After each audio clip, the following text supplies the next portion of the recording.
Hi guys, welcome to my YouTube channel True Finance Facts. So ಇವತ್ತು ನಾನು indicator base strategy ಹೆಂಗೆ use ಮಾಡೋದು ಅಂತ ಹೇಳ್ಕೊಡ್ತೀನಿ. ನೀವಿಲ್ಲಿ ನೋಡ್ಬೋದು, ಇದು ಬ್ಯಾಂಕ್ ನಿಫ್ಟಿ. ಇದರಲ್ಲಿ MACD ಪ್ಲಾಟ್ ಮಾಡಿದ್ದೀನಿ ಆ್ಯಂಡ್ ಇನ್ನೂ ಒಂದು ಸ್ವಲ್ಪ ಇಂಡಿಕೇಟರ್ಸ್ನ ನಾನು ತೋರಿಸ್ತೀನಿ. ಇಂಡಿಕೇಟರ್ ಮೇಲೆ ಸ್ಟಾಕ್ಸ್ ಆ್ಯಂಡ್ ಆಪ್ಷನ್ಸ್ ಯಾವ ಥರ ಟ್ರೇಡ್ ಮಾಡ್ಬೋದು ಅಂತಲೂ ಹೇಳ್ಕೊಡ್ತೀನಿ, ಎರಡು ಔಟ್ರನ್ನು. ನಾನಿಲ್ಲಿ ಟೋಟಲ್ 4 ಇಂಡಿಕೇಟರ್ಸ್ ಯೂಸ್ ಮಾಡ್ತೀನಿ. ಏನಂದರೆ RSI, MACD and moving average, exponential moving average, pivot point. ಈ 4 ಇಂಡಿಕೇಟರ್ಗಳನ್ನ ಯೂಸ್ ಮಾಡ್ತೀನಿ. ಆ್ಯಕ್ಚುಲಿ ನಾನು RSIನ ಸ್ಟಾಕ್ಸಲ್ಲಿ ಜಾಸ್ತಿ ಯೂಸ್ ಮಾಡ್ತೀನಿ ಆಪ್ಷನ್ಸ್ಗಿನ್ನ. ಸೊ RSIನ ಇದರಲ್ಲಿ ಯೂಸ್ ಮಾಡ್ತಿಲ್ಲ ಅಷ್ಟೇ. ಇದರಲ್ಲಿ ನಾನು ಫಸ್ಟ್ ಆಫ್ ಆಲ್ ಪ್ರೈಸ್ ಆ್ಯಕ್ಷನಲ್ಲಿ ಯಾವ ಥರ ಲಾಂಗರ್ ಟೈಮ್ ಫ್ರೇಮಲ್ಲಿ ಯಾವ ಥರ ಚೆಕ್ ಮಾಡ್ತೀರೋ ಅದೇ ಥರ ಇದನ್ನು ಚೆಕ್ ಮಾಡ್ತೀನಿ. ಇದು ಬ್ಯಾಂಕ್ ನಿಫ್ಟಿ.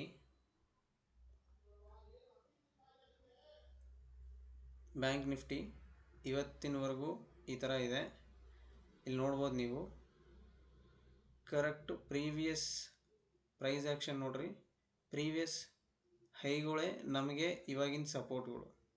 ಹೌದಾ? ಇಲ್ಲಿ ನೋಡ್ಬೋದು ನೀವು, ಪ್ರೀವಿಯಸ್ ಹೈ ಇವೆಲ್ಲ ಇವಾಗ ನಮಗೆ ಸಪೋರ್ಟಾಗಿ ವರ್ಕ್ ಆಗ್ತಿದ್ದಾವೆ.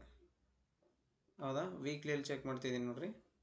ವೀಕ್ಲಿಯಲ್ಲಿ ನೆನಪಿಟ್ಟುಕೊಳ್ಳಿ, MACD ಡೌನ್ ಟ್ರೆಂಡ್ ತೋರಿಸ್ತಾ ಇದೆ. ನಿಮಗೆ ಎಕ್ಸ್ಪೋನೆನ್ಷಿಯಲ್ ಮೂವಿಂಗ್ ಆ್ಯಾವ್ರೇಜ್ ಅಂತ ಹೇಳಿದ್ದೀನಲ್ಲ, ಇಲ್ಲಿ ನೋಡ್ಬೋದು ನೀವು, 21 ಯೂಸ್ ಮಾಡ್ತಾರೆ, 5 ಯೂಸ್ ಮಾಡ್ತಾರೆ, ಇಲ್ಲ 20 ಯೂಸ್ ಮಾಡ್ತಾರೆ, ನಿಮ್ಮ ಇಷ್ಟ ಅದು. ಪಿವಿಟ್ ಪಾಯಿಂಟ್ ಅನ್ನೋದು ನಾನು ಯಾವಾಗಾದರೂ ಎಮರ್ಜೆನ್ಸಿಗೆ ಯೂಸ್ ಮಾಡ್ತೀನಿ. ಅಂದರೆ ಇಮಿಡಿಯೇಟಾಗಿ ನನಗೆ ರೆಸಿಸ್ಟೆನ್ಸ್ ಲೆವೆಲ್ಗಳು ಗೊತ್ತಾಗಬೇಕು. ಅಂದರೆ R1, R2, resistance 1, resistance 2, P. ಇದು ಪ್ರೆಸೆಂಟ್ ಪ್ರೈಸು. ಪ್ರೆಸೆಂಟ್ ಇಲ್ಲಿ ಅಲ್ಲಿದ್ದರೆ ನಾವು ನ್ಯೂಟ್ರಲ್ ಅಂತ ಏನೋ ಅಂತ ಕೇರ್ ಮಾಡ್ಬೇಕಾದ ಅವಸರ ಇರೋಂಗಿಲ್ಲ. ಹಂಗೆ ಇದು S1, S2 ಅಂದರೆ ಸಪೋರ್ಟ್ ಲೆವೆಲ್ 1, ಸಪೋರ್ಟ್ ಲೆವೆಲ್ 2, ಈ ಥರ ವೀಕ್ಲಿ ಟೈಮ್ ಫ್ರೇಮಲ್ಲಿ. ನಾನು ವೀಕ್ಲಿ ಟೈಮ್ ಫ್ರೇಮಲ್ಲಿ ಅಷ್ಟೊಂದು ಪಿವಿಟ್ ಪಾಯಿಂಟ್ಗಳನ್ನ ಕೇರ್ ಮಾಡೋಂಗಿಲ್ಲ, ಅದಕ್ಕೆ ಸುಮ್ಮನೆ ಬಿಟ್ಬಿಟ್ಟಿದ್ದೀನಿ.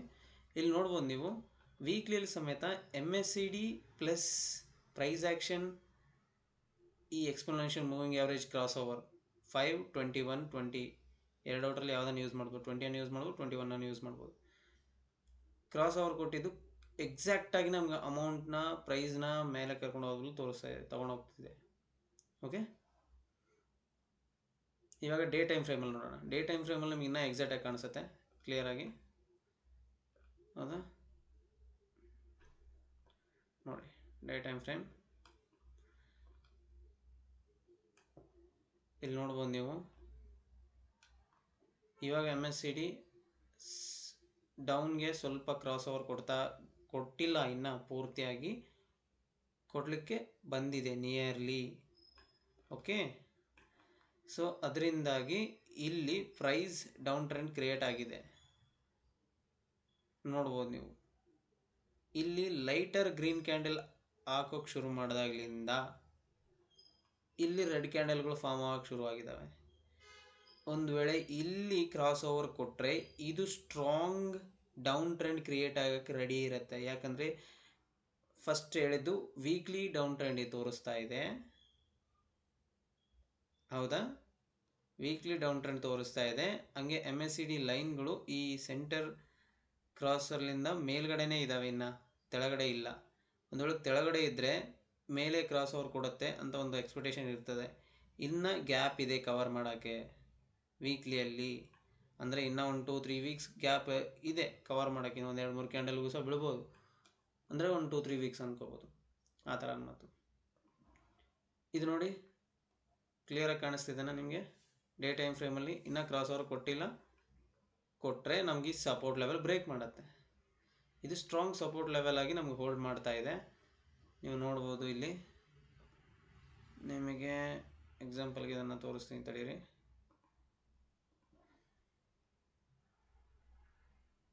ಇದೇ ನಮಗೆ ಸ್ಟ್ರಾಂಗ್ ಸಪೋರ್ಟ್ ಲೆವೆಲ್ ಆಗಿ ಹೋಲ್ಡ್ ಮಾಡ್ತಾ ಇದೆ. ಈ ಸ್ಟ್ರಾಂಗ್ ಸಪೋರ್ಟ್ ಲೆವೆಲ್ನ ಈ ಕ್ರಾಸ್ ಓವರು ಸೇಮ್ ಟೈಮಲ್ಲಿ ಬ್ರೇಕ್ಔಟ್ ಕೊಟ್ಟರೆ ತುಂಬ ಚೆನ್ನಾಗಾಗುತ್ತೆ. ಇಲ್ಲಿ ನೋಡ್ಬೋದು 4 ಅವರ್ಸಲ್ಲಿ ಡೌನ್ ಟ್ರೆಂಡ್ ಕೊಟ್ಟಿದೆ. ಹೌದಾ? ಪ್ರತಿದು ಡೌನ್ ಟ್ರೆಂಡಲ್ಲೇ ಕೊಡ್ತಾ ಇದೆ ಸಿಗ್ನಲ್ ನಮಗೆ. ಅಂದರೆ ನೀವು ಅರ್ಥ ಮಾಡ್ಕೋಬೇಕಾಗಿರೋ ವಿಷಯ ಅಂದರೆ ನಾವು ಟ್ರೇಡ್ ತೊಗೊಳಕಲ್ಕ ಡೌನ್ ಟ್ರೆಂಡು ಪ್ರಿಫರೆನ್ಸಲ್ಲಿ ತಗೋಬೇಕು. ಅಂದರೆ ನೀವು ಡೌನ್ ಒಂದೇ ತಗೋಬೇಕಂತ ಹೇಳಂಗಿಲ್ಲ ನಾನು, ಬಟ್ ಡೌನ್ ಟ್ರೆಂಡಲ್ಲಿ ಪ್ರಿಫರೆನ್ಸ್ ಅಂದರೆ ನಿಮಗೆ 1-2 ಕ್ಯಾಂಡಲ್ 15 ಮಿನಿಟ್ಸ್ ಕ್ಯಾಂಡಲ್ ಒಂದು ಹಾಫ್ ಆನ್ ಅವರ್ 1 ಅವರಲ್ಲೇ ನಿಮ್ಮ ಟಾರ್ಗೆಟ್ ರೀಚ್ ಆಗಿ ನಿಮ್ಮ ದುಡ್ಡು ಬರಬೇಕು ಅಂದ್ಕೊಂಡ್ರೆ ಈ ಥರ ನೀವು ಟ್ರೇಡ್ ಮಾಡ್ಬೋದು. ಡೌನ್ ಟ್ರೆಂಡ್ನ ನೀವು ಪ್ರಿಫರೆನ್ಸಲ್ಲಿ ತಗೋಬೇಕಾಗತ್ತೆ. ಸೊ ಅದೇ ಥರ ಇಲ್ಲಿ ನೋಡಿ 15 ಮಿನಿಟ್ಸಲ್ಲಿ ಇದು ಅಪ್ ಟ್ರೆಂಡ್ ತೋರಿಸ್ತಾ ಇದೆ. MACD ಅಪ್ ಟ್ರೆಂಡ್ ತೋರಿಸ್ತಾ ಇದೆ. ಎಕ್ಸ್ಪೋನೆನ್ಷಿಯಲ್ ಮೂವಿಂಗ್ ಆ್ಯಾವ್ರೇಜಸ್ ಇನ್ನೂ ಕ್ರಾಸ್ ಓವರ್ ಕೊಟ್ಟಿಲ್ಲ. ಸೊ ಇಲ್ಲಿ ಕನ್ಸಾಲ್ಟೇಷನ್ ಕೊಟ್ಟ ಮೇಲೇ ಎಕ್ಸ್ಪೋನೆನ್ಷಿಯಲ್ ಮೂವಿಂಗ್ ಆ್ಯಾವ್ರೇಜಸ್ ಮೇಲೆ ಕ್ರಾಸ್ ಓವರ್ ಕೊಡಬೇಕು, ಇದೂ MACD ಕ್ರಾಸ್ ಓವರ್ ಕೊಡಬೇಕು. ಆವಾಗ ನಾವು ಕನ್ಫರ್ಮ್ ಮಾಡ್ಕೊತೀವಿ ಮೇಲೆ ಹೋಗುತ್ತೆ ಅನ್ಕಿಸಿ. ಅಲ್ಲಿವರೆಗೂ ನಮಗೆ ಮೇಲೆ ಹೋಗುತ್ತೆ ಅಂತ ಕನ್ಫರ್ಮೇಷನ್ ತೊಗೊಳಕ್ಕೆ ಬರೋಂಗಿಲ್ಲ ಇದ್ರದ್ದು. ಓಕೆನಾ? Just B watch. ಇಲ್ಲಿ ನೋಡಿ ಈ ಥರ ಡೌನ್ ಬಂದಿದೆ, ಇಲ್ಲಿಂದ ಬರ್ತಾ ಇದೆ ಪ್ರೈಸ್. ಪ್ರತಿ ಸತೆನೂ exponential moving average 15 minutes time ಫ್ರೇಮಲ್ಲಿ ನೋಡಿರಿ, ಗಮನಿಸಿ ಬೇಸಿ. 15 minutes time frame plus MACD same ಟೈಮಲ್ಲಿ ಕ್ರಾಸ್ ಓವರ್ ಕೊಟ್ಟಿದ್ದ ಪ್ರತಿ ಸತೆನೂ ಯಾವ ಥರ ಕ್ಯಾಂಡಲ್ಸ್, ಯಾವ ಥರ ಪ್ರೈಸ್ ಡೌನ್ ಆಗಿದೆ ಅಂತ ನೀವು ಚೆಕ್ ಮಾಡ್ಬೋದು.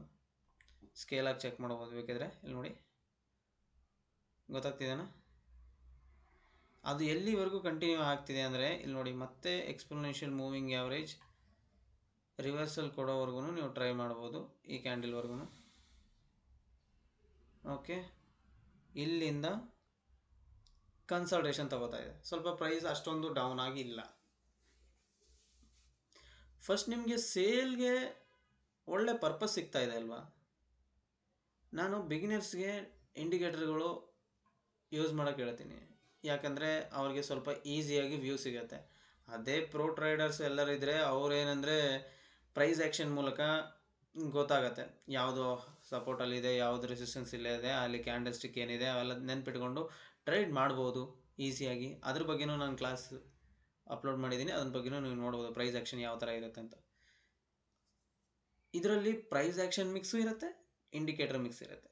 ಸೊ ನಿಮಗೆ ಸ್ವಲ್ಪ ಜಾಸ್ತಿ ಪರ್ಸೆಂಟೇಜ್ ಅಂದರೆ 70-80% ಟ್ರೇಡ್ ಕನ್ಫರ್ಮ್ ಆಗಿ ನೀವು ತಗೋಬೋದು. ಇದರಲ್ಲಿ ಸಕ್ಸಸ್ ರೇಟ್ ಇರುತ್ತೆ.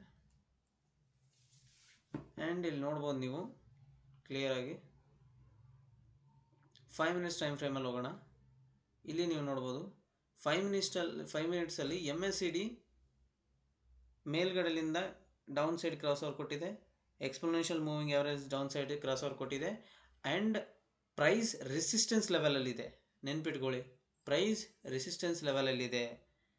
ಸೊ ನಾವಿಲ್ಲಿ ಕ್ಯಾಂಡಲ್ನ ನೋಡಿ ಟ್ರೇಡ್ ಮಾಡ್ಬೋದು. ಆ್ಯಂಡ್ ವೀಕ್ಲಿ, ಡೈಲಿ, 4 ಅವರ್ಸ್ ಎಲ್ಲ ನೋಡ್ಕೊಂಡು ಬಂದಿದ್ದೀವಿ, ಅವೆಲ್ಲನೂ ಡೌನ್ ಟ್ರೆಂಡಲ್ಲೇ ತೋರಿಸ್ತಾ ಇದೆ. ಸೊ ನಮ್ಗೆ ಇಷ್ಟೊಂದು ಕನ್ಫರ್ಮೇಷನ್ ಇದ್ದಾಗ ನಮಗೆ ದುಡ್ಡು ಮಾಡೋಕ್ಕೆ ಯಾರು ನಿಂದ್ರಿಸೋದು? ಇಲ್ಲಿ ಕನ್ಫರ್ಮೇಷನ್ ನಾಲೆಡ್ಜ್ ಎಷ್ಟು ಪಡ್ಕೊಂಡ್ರೆ ಅಷ್ಟು ನಿಮಗೆ ಸಕ್ಸಸ್ ಆಗೋ ರೇಟ್ಸ್ ಜಾಸ್ತಿ ಇರುತ್ತೆ, ಸಕ್ಸಸ್ ರೇಟ್ ಜಾಸ್ತಿ ಇರುತ್ತೆ. ಓಕೆ, ದೆನ್ ನೀವಿಲ್ಲಿ ನೋಡ್ಬೋದು ಸಿಂಪಲಾಗಿ cross over 5 minutes cross over, MACD cross over ಡೌನಲ್ಲಿ. ಇಲ್ಲಿಂದ ಪ್ರೈಸ್ ಯಾವ ಥರ ಡೌನ್ ಟ್ರೆಂಡಿಗೆ ಬಂದಿದೆ ಅನ್ಕಿಸಿ. ಹೌದಾ? ನೀವು ಕ್ಲಿಯರಾಗಿ ಚೆಕ್ ಮಾಡ್ಬೋದು. ಇಲ್ಲಿ ಒಂದು ಟ್ರೇಡ್ ನೋಡ್ರಿ, ಡೌನ್ ಟ್ರೆಂಡ್ದು ನಾನು ತೋರಿಸ್ತೀನಿ. ಶಾರ್ಟ್ ಪೊಸಿಷನ್ ಇಲ್ಲಿ ನೀವು ನೋಡಿ, ಅದರಲ್ಲಿ ಇದು ಎಂಡ್ ಆಫ್ ದ ಡೇ ನಿಮಗೆ ಪ್ರೈಸ್ ತುಂಬ ಕಡಿಮೆ ರೇಟಿಗೆ ಸಿಗುತ್ತೆ. ಇದು ಸೆಪ್ಟೆಂಬರ್ 25 ಅಲ್ವಾ? ಆ ಡೇಟಲ್ಲಿ ನಡೆದಿರೋದು. ರೀಸೆಂಟಾಗಿ ನಡೆದಿರೋ ಪ್ರೈಸ್ ಆ್ಯಕ್ಷನ್ ಹೇಳ್ತಾ ಇದ್ದೀನಿ ನಾನು, ತುಂಬ ದೂರನೂ ಹೇಳ್ತಾ ಇಲ್ಲ, ಲಾಂಗಾಗಿ ಏನೂ ಹೇಳ್ತಾ ಇಲ್ಲ ನಾನು. ರೀಸೆಂಟಾಗಿ ನಡೆದಿರೋ ಪ್ರೈಸ್ ಆ್ಯಕ್ಷನ್ ಬಗ್ಗೆ ಹೇಳ್ತಾ ಇದ್ದೀನಿ. ನಿಮಗೆ ಯಾವಾಗ ಎಲ್ಲ ಟೈಮ್ ಫ್ರೇಮಲ್ಲಿ ಸೇಮ್ ಟ್ರೆಂಡ್ ತೋರಿಸುತ್ತೆ ಆ ಟೈಮಲ್ಲಿ ಮಾತ್ರ ನೀವು ಟ್ರೇಡ್ ಮಾಡಿದರೆ ಸಾಕು. ಮಿಕ್ಕಿ ಟೈಮ್ ವೆಯ್ಟ್ ಮಾಡಬೇಕು ಅಷ್ಟೇ, ಪೇಷನ್ಸ್ ಇಲ್ಲಿ ಕಾಯಬೇಕು. ಕಂಪಲ್ಸರಿಯಾಗಿ ಪೇಷನ್ಸ್ಲಿಂದ ಕಾಯಬೇಕು. ಇಲ್ಲಿ ನೋಡ್ಬೋದು ಇನ್ನೊಂದು ಟ್ರೇಡ್ ನೋಡಿ, ಇಲ್ಲಿ ಕಾಣಿಸ್ತಿದೆನಾ? 5 ಮಿನಿಟ್ಸ್ ಟೈಮ್ ಫ್ರೇಮ್. ಇಲ್ಲಿ MACD ಡೌನ್ ಸೈಡಿಗೆ ಬಂದಿದೆ, ಇಲ್ಲಿನೂ ಕನ್ಫರ್ಮೇಷನ್ ಕೊಟ್ಟಿದೆ. ಇಲ್ಲಿ ಇನ್ನೂ ಒಂದು ಟ್ರೈಡ್ ನೋಡಿ ಕ್ಲಿಯರ್ ಆಗಿ, ಹೌದಾ? ಸ್ಟಾಪ್ ಲಾಸ್, ಟಾರ್ಗೆಟ್ 1:2 ರೆಡಿ ಮಾಡ್ಕೊಳ್ಳಿ ಸರ್, ಸಾಕು. 1:3 ಬೇಡ, 1:2 ಸಾಕು ನಿಮಗೆ. ಆರಾಮಾಗಿ 15 ನಿಮಿಷ 20 ನಿಮಿಷದಲ್ಲಿ ನಿಮ್ಮ ದುಡ್ಡು ನಿಮಗೆ ಬಂದ್ಬಿಡ್ತವೆ. 1:2 1:3 ಸರಿನಾ? ಈ ಥರ ಪ್ರತಿ ಪ್ಲೇಸಲ್ಲಿ ಇದೇ ಥರ ಇದೆ, ನೀವು ಕ್ಲಿಯರಾಗಿ ಚೆಕ್ ಮಾಡ್ಬೋದು. 15 ಮಿನಿಟ್ಸ್ ಟೈಮ್ ಫ್ರೇಮಲ್ಲಿ ಆದರೆ ಲಾಂಗ್ ಟ್ರೆಂಡ್ ಸಿಗುತ್ತೆ, ನಿಜ ಹೇಳ್ತೀನಿ. 15 ಮಿನಿಟ್ಸ್ ಟೈಮ್ ಫ್ರೇಮಲ್ಲಿ ನೀವು ವೇಟ್ ಮಾಡಿದಷ್ಟು ದುಡ್ಡು ನಿಮಗೆ. ಇಲ್ಲಿ ನೋಡ್ಬೋದು ನೀವು 15 ಮಿನಿಟ್ಸ್ ಟೈಮ್ ಫ್ರೇಮಲ್ಲಿ ನೋಡಿ, 15 ಮಿನಿಟ್ಸ್ ಟೈಮ್ ಫ್ರೇಮಲ್ಲಿ ಗ್ರೀನ್ ಆಗಿದೆ. ಇಲ್ಲಿ ನೋಡಿ ಯಾವ ಥರ ಆಗಿದೆ, ಚೆಕ್ ಮಾಡ್ಬೋದು ನೀವು.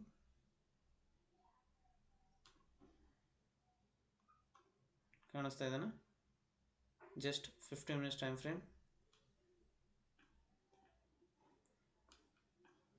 ಸೊ ನೀವಿಲ್ಲಿ ಅಬ್ಸರ್ವ್ ಮಾಡಬೇಕಾಗಿರೋ ವಿಷಯ, ಯಾವ ಟೈಮ್ ಫ್ರೇಮ್ ಮೇಲೆ ಇದ್ದೀರಾ ಅಂತ. 1:3 ಇರ್ಬೋದು, 1:3 ತಗೋಬೋದು ನೀವು ಆರಾಮಾಗಿ 15 ಮಿನಿಟ್ಸ್ ಟೈಮ್ ಫ್ರೇಮಲ್ಲಿ. ಆದರೆ ಇದು ರೆಸಿಸ್ಟೆನ್ಸ್ ಲೆವೆಲು. ಇಷ್ಟಕ್ಕೆ ಮುಂಚೆನೂ ಈ ಥರ ನೀವು ಈ ಥರ ಟ್ರೆಂಡ್ ಲೈನ್ ಕ್ರಿಯೇಟ್ ಮಾಡ್ಕೊಂಡ್ರೆ ನಿಮ್ಗೆ ಗೊತ್ತಾಗ್ಬಿಡುತ್ತೆ ಇದು ರೆಸಿಸ್ಟೆನ್ಸ್ ಲೆವೆಲಲ್ಲಿ ಬಂದು ಗ್ರೀನ್ ಕ್ಯಾಂಡಲ್ ಫಾರ್ಮೇಷನ್ ಮಾಡಿದೆ. ಇಲ್ಲಿ ನೋಡ್ಬೋದು ಹ್ಯಾಮರ್ ಕ್ಯಾಂಡಲ್ಸ್, ಪಿನ್ಬರ್ ಕ್ಯಾಂಡಲ್ಸ್ ಅಂತಾರೆ ಇವ್ರನ್ನ. ಇವು ಪ್ರೈಸ್ನ ಪುಲ್ ಮಾಡ್ತಿದ್ದಾರೆ, ಮೇಲ್ಗಡೆ ತಗೊಂಡು ಹೋಗೋಕ್ಕೆ ಟ್ರೈ ಮಾಡ್ತಿದ್ದಾರೆ. ಕಾಣಿಸ್ತಾ ಇರ್ಬೋದು ನೀವು, ಇಲ್ಲಿ ಜೂಮ್ ಮಾಡ್ತೀನಿ ನೋಡಿ ಕ್ಲಿಯರಾಗಿ. ಇಲ್ಲಿ ಪ್ರೈಸ್ ಡೌನ್ ಹೋಗೋಕ್ಕೆ ಬಿಡ್ತಾನೇ ಇಲ್ಲ, ಹಂಗೆ ಇಲ್ಲಿ W ಪ್ಯಾಟರ್ನ್ ಥರ ಬಂದಿದೆ, ನೋಡಿದ್ರ? ಸೊ ಈ ಥರ ಎಲ್ಲ ಸಿಗ್ನಲ್ಸ್ ಕೊಡ್ತಾವ್ರಿ. ನೀವು ಇವ್ರನ್ನ ಮಾರ್ಕೆಟ್ನ ಹೊರಗಡೆಲಿಂದ ಸ್ವಲ್ಪ ನೀವು ಆ ಟೆನ್ಷನ್ ಇರಲಾರ್ದಂಗೆ ಕ್ಲಿಯರಾಗಿ ವ್ಯೂಲಿಂದ ನೋಡಿದರೆ ಕಾಣಿಸುತ್ತೆ ನಿಮಗೆ. ಇಲ್ಲಿ ನೋಡ್ಬೋದು MACD ಕ್ರಾಸ್ ಓವರ್ ಸಿಗ್ನಲ್, ಇಲ್ಲಿ support level, target, resistance level touch ಆಗಿ ಟಾರ್ಗೆಟ್, ಅಷ್ಟೇ, ಏನಿಲ್ಲ. ರೆಸಿಸ್ಟೆನ್ಸ್ ಲೆವೆಲ್ ಒಂದು ನಮ್ದು ಆಲ್ರೆಡಿ ವೀಕ್ಲಿ ಟೈಮ್ ಫ್ರೇಮಲ್ಲಿ, ಡೇ ಟೈಮ್ ಫ್ರೇಮಲ್ಲಿ ಒಂದು ಟ್ರೆಂಡ್ ಲೈನ್ ಹೋಗ್ತಾ ಇದೆ. ಆ ಟ್ರೆಂಡ್ ಲೈನ್ ಹತ್ರ ನಮ್ಮ ಟಾರ್ಗೆಟ್ ಅನ್ಕೋಬೇಕು, ಸುಮ್ಮನೆ ಆಗಬೇಕು, ಅಲ್ಲಿಗೆ ಸಿಗ್ತದೆ ಅನ್ಕೋಬೇಕು. ನಿಮಗೆ 1:2 ಸಿಕ್ಕರೆ ಸಾಕು, 1:3 ಸಿಗುತ್ತೆ. ರಿವಾರ್ಡ್ ರೇಷೋ ನೋಡ್ರಿ, ರಿಸ್ಕ್ ರಿವಾರ್ಡ್ ರೇಷೋ 1:3.8 ಅಂದರೆ 3.81 ಅಂದರೆ ಆಲ್ಮೋಸ್ಟ್ 1:4. ಸೊ ಇಲ್ಲೇ ನೋಡ್ಬೋದು ನೀವು MACD down side cross over ಕೊಟ್ಟಿದೆ. ಇಲ್ಲಿ ಕ್ಯಾಂಡಲ್ ರೆಸಿಸ್ಟೆನ್ಸ್ ಲೆವೆಲ್, ಹೌದಾ? ಇದು ರೆಸಿಸ್ಟೆನ್ಸ್ ಲೆವೆಲ್ ತಾನೆ, ಡೇ ಟೈಮ್ ಫ್ರೇಮಲ್ಲಿ ರೆಸಿಸ್ಟೆನ್ಸ್ ಲೆವೆಲ್ ಇದು.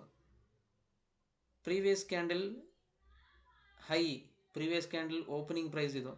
ಸೊ ಇಲ್ಲಿ ನಾವು ಟಾರ್ಗೆಟ್ ಇಟ್ಕೊಂಡಿದ್ದೀವಿ, ಇಲ್ಲಿಂದ ಇಲ್ಲಿಗೆ ಶಾರ್ಟ್ ಮಾಡಿದರೆ ಮುಗೀತು. ಕಾಣಿಸ್ತಿದ್ದಾನೆ? ಇನ್ನೆಷ್ಟು ಟ್ರೇಡ್ಗಳು ಬೇಕು ಸರ್? ನಾನು ಎಷ್ಟು ಕ್ಲಿಯರಾಗಿ ಎಕ್ಸ್ಪ್ಲೇನ್ ಮಾಡ್ತಿದ್ದೀನಿ, ನೀವೇ ನೋಡ್ರಿ. ಎಷ್ಟು ಟ್ರೇಡ್ ಆದರೂ ನೀವು ಚೆಕ್ ಮಾಡ್ಬೋದು, ಹೆಂಗಾದರೂ ನೀವು ಟ್ರೇಡ್ ಮಾಡ್ಬೋದು. ಸಿಂಪಲ್ ಮೆಥಡ್ ಯಾವ ಥರ ಆದರೂ ನೋಡ್ಬೋದು ನೀವು. 1:2 ಬಂತಲ್ವ, 1:3 ಬಂತು. ಅದು ಲೆಕ್ಕ ಹಾಕೊಂಡ್ರೆ ಎಷ್ಟು, ಈ ಕ್ಯಾಂಡಲಲ್ಲಿ 1:3 ಬಂತು. ನಿಮಗೆ ಸಿಂಪಲ್ ಲಾಜಿಕ್ ಈ ಥರ ಇದೆ. ನಮಗೆ exponential moving averages confirmation plus MACD confirmations, price action confirmations, 3 confirmations ಕೊಟ್ಟಾದಮೇಲೆ ನೀವು ಯಾರ ಬಗ್ಗೆನೂ ನೋಡಬೇಕಾದ ಅವಸರ ಇಲ್ಲ. ಆವಾಗಲೂ ಸ್ಟಾಪ್ ಲಾಸ್ ಕಟ್ಟಾದರೆ ನೀವು 2 ಸ್ಟಾಪ್ ಲಾಸಿಗೆ ಮಿಂಚಿ ಒಂದು ಡೇಯಲ್ಲಿ ತೊಗೋಬಾರ್ದು. 2 ಸ್ಟಾಪ್ ಲಾಸ್ ತೊಗೊಳ್ಳಿ, ಸೀದಾ ಮನೆಗೆ ಹೋಗ್ಬಿಡ್ರಿ. ಯಾಕಂದರೆ ನಿಮಗೆ ಮಾರ್ಕೆಟ್ ಮೇಲೆ ವ್ಯೂ ಸರಿಯಾಗಿ ನೀವು ನೋಡೋಕ್ಕಾಗ್ತಾ ಇಲ್ಲ. ಸ್ವಲ್ಪ ಟೈಮ್ ಕೊಟ್ಟು ಮಾರ್ಕೆಟ್ ಔಟ್ಸೈಡ್ಲಿಂದ ನೋಡ್ರಿ. ನೀವು ಮಾರ್ಕೆಟ್ ಇನ್ಸೈಡ್ಲಿಂದ ನಿಮಗೆ ಟೆನ್ಷನ್ ಫೀಲ್ ಆಗಿ, ಇಲ್ಲ ಯಾವುದೋ ಒಂದು ರೀಸನ್ಲಿಂದ, ನೀವು ಯಾವುದೋ ಒಂದು ಪರ್ಪಸ್ಲಿಂದ ನಿಮ್ಗೆ ಕಾಣಿಸ್ತಿಲ್ಲ ಅದು ನಿಮ್ಮ ಕಣ್ಣಿಗೆ. ಸೊ ಔಟ್ಸೈಡ್ಲಿಂದ ಬಂದು ನೋಡ್ರಿ. ಮಾರ್ಕೆಟಲ್ಲಿ ಟ್ರೇಡ್ ತೊಗೊಳ್ಳಾರ್ದಂಗೆ ಕೂಲಾಗಿ ಆಲೋಚನೆ ಮಾಡಿ ನೋಡ್ರಿ ಮಾರ್ಕೆಟ್ ಯಾವ ಥರ ಮೂಮೆಂಟ್ ಆಗ್ತಿದೆ ಅಂತ. Just follow the market, don't make the markets. So ತಯಾರು ಮಾಡೋಕ್ಕೆ ಆಗಿಲ್ಲ. ನೀವು ತಯಾರಾಗಿರೋ ಮಾರ್ಕೆಟು, ಹೋಗ್ತಿರೋ ಮಾರ್ಕೆಟ್ನ ನೀವು ಅದರಲ್ಲಿ ಹೋಗ್ಬೋದು, ಆ ಫ್ಲೋಲ್ಲಿ ಹೋಗ್ಬೋದು. ಅಷ್ಟೇ ಹೊರತು ನೀವು ಆ ಫ್ಲೋನ ಡೈವರ್ಟ್ ಮಾಡೋಕ್ಕೆಲ್ಲ ಚೇಂಜ್ ಮಾಡೋಕ್ಕಾಗಂಗಿಲ್ಲ. ಯಾಕಂದರೆ ಅಲ್ಲಿ ಕೋಟಿಗಟ್ಟಲೆ ಟ್ರಾನ್ಸಾಕ್ಷನ್, 1000 crores 10,000 crores ಹಿಂಗೆ ಟ್ರಾನ್ಸಾಕ್ಷನ್ಸ್ ನಡೀತಿರ್ತವೆ. ಆ ಟ್ರಾನ್ಸಾಕ್ಷನ್ಸ್ ನಡುವೆ ನೀವು 10,000 15,000 1 ಲಕ್ಷ 2 ಲಕ್ಷ ಯಾವ ಮೂಲೆಗೂ ಬರಲ್ಲ. ಸರಿನಾ? ಸೊ ಪ್ಲೀಸ್ ಈ ಥರ ಥಿಂಕ್ ಮಾಡಿ. ಇನ್ನೂ ಒಂದು ನ್ಯೂಸ್ಗಳನ್ನ ಸ್ವಲ್ಪ ನಂಬೋದು ಕಡಿಮೆ ಮಾಡಿರಿ. ನ್ಯೂಸ್ ಯಾವತ್ತೂ ಆಫ್ಟರ್ ದ ಮಾರ್ಕೆಟ್ ಬರುತ್ತೆ, ಇಲ್ಲ ಟ್ರ್ಯಾಪ್ ಮಾಡೋಕ್ಕೆ ಬರುತ್ತಿರುತ್ತೆ. ಸೊ ನಿಧಾನ ನ್ಯೂಸ್ ಬೇಸ್ ಟ್ರೇಡ್ಸ್ನ ಕಡಿಮೆ ಮಾಡಿ, ಈ ಥರ ಟೆಕ್ನಿಕಲ್ ಅನಾಲಿಸಿಸ್ ಮಾಡಿ ಇಲ್ಲ ಫಂಡಮೆಂಟಲ್ ಅನಾಲಿಸಿಸ್ ಮಾಡ್ಕೊಳ್ಳಿ, ಟ್ರೇಡ್ ಮಾಡ್ಕೊಳ್ಳಿ, ನಾಲೆಜ್ನ ಗೇನ್ ಮಾಡಿ. Thank you for watching this video. This is my strategy in Bank Nifty. This is only for educational purpose. Okay. Thank you.